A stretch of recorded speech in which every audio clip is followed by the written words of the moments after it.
can spend all the time in the world sourcing your candidates.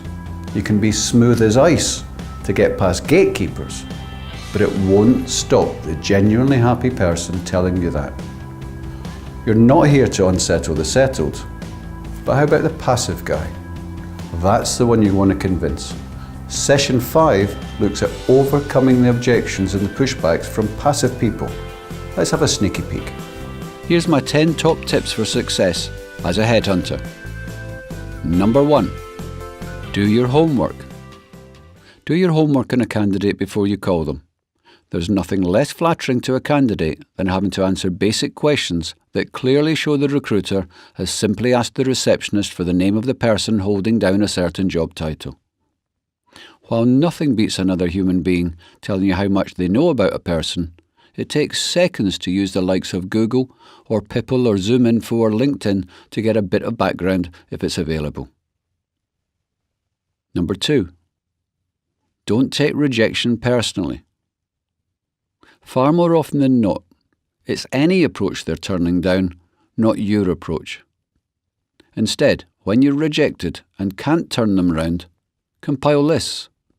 List the types of people by way of a job title, seniority, salary bands, location, the name of the organisation they work for, times of the year, and any other areas that you can start to spot a trend in.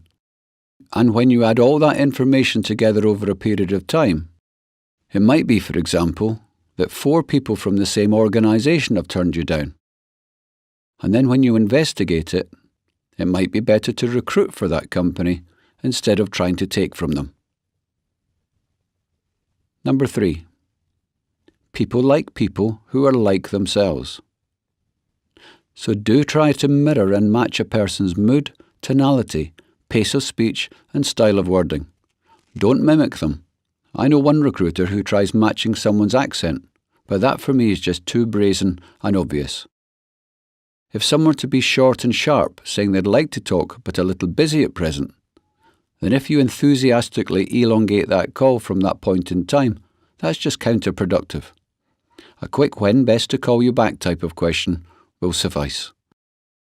Next up, be honest.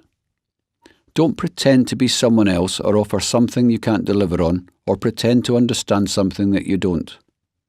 Trust is the one thing that is crucial to working well with candidates, and of course clients.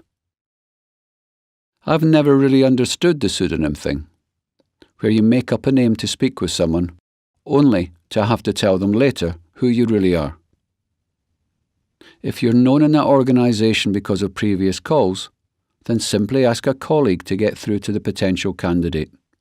And when your colleague confirms the person's identity, they simply have to say, "That's great, bear with me, I have a call for you." And then they can hand the phone over to you and you can be yourself. In the same way, it's a lot more open and honest to say, "I've never heard of the software you mentioned you've experience of. Tell me more about it." Number 5, think like a candidate. Why would you talk to a headhunter? And how would you like to be spoken to? Passive candidates, they're the lifeblood of your business. Job seekers, every recruiter's got those.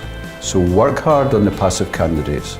Once again, if you want to find out more, take a look at the pricing page or watch some more of these movies on this website. Thanks for watching.